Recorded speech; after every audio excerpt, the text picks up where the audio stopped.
আপনার একটা ফুটফুটে মেয়ে হয়েছে। আলহামদুলিল্লাহ। আমার মেয়ের নাম হবে রোকেয়া।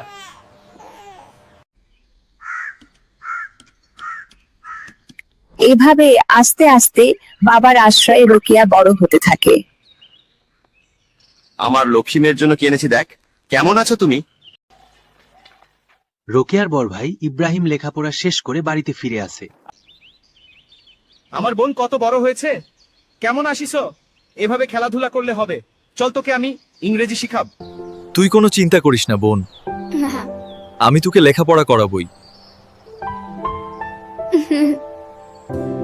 এভাবে রোকেয়াকে তার ভাই কেউ না জানে মতো পড়াশোনা করাতে লাগলো।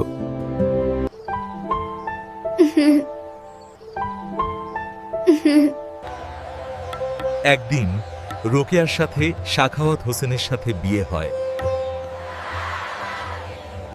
আমার ভাই আমাকে অনেক কষ্ট করে পড়ালেখা করাইয়েছেন, কিন্তু আমি আরো পড়তে চাই।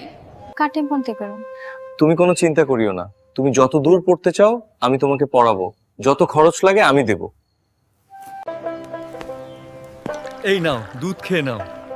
দুধ না খেলে এত পড়ালেখা মনে রাখবে কিভাবে? এভাবে বেগম রোকেয়ার হাসবেন্ড তাকে খুব যত্ন করে পড়ালেখা করাতে লাগলো। আমার তো পড়ালেখা মোটামুটি শেষ। আমি একটা স্কুল প্রতিষ্ঠা করতে চাই।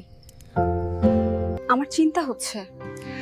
বউ, তুমি চিন্তা করো না, কালকেই আমি তোমাকে স্কুল করার টাকা দিয়ে দিব। তোমাকে বলেছিলাম না আজকে টাকা দিই। এই নাও স্কুল করার টাকা। ধন্যবাদ, একবারটা ভরসা দিলে। অবশেষে আমার স্বপ্ন সত্যি হলো। এই পুরুষ শাসিত সমাজের বিরুদ্ধে এবার প্রতিবাদ হবে। এবার সকল নারীকে আমি ঘর থেকে বের করব। পুরুষ হলো কুকুরের ন্যায়, সেটা নিয়ে বই লিখব। এই সেই বলদ দুই পুরুষ, যাদের কারণে আমি আজকে সবার আদর্শ হয়েছি। বন্ধুরা, আপনারা সবাই ইসলামিক শর্ট স্টোরি চ্যানেলের ভিডিওটি লাইক আর সাবস্ক্রাইব করে দেন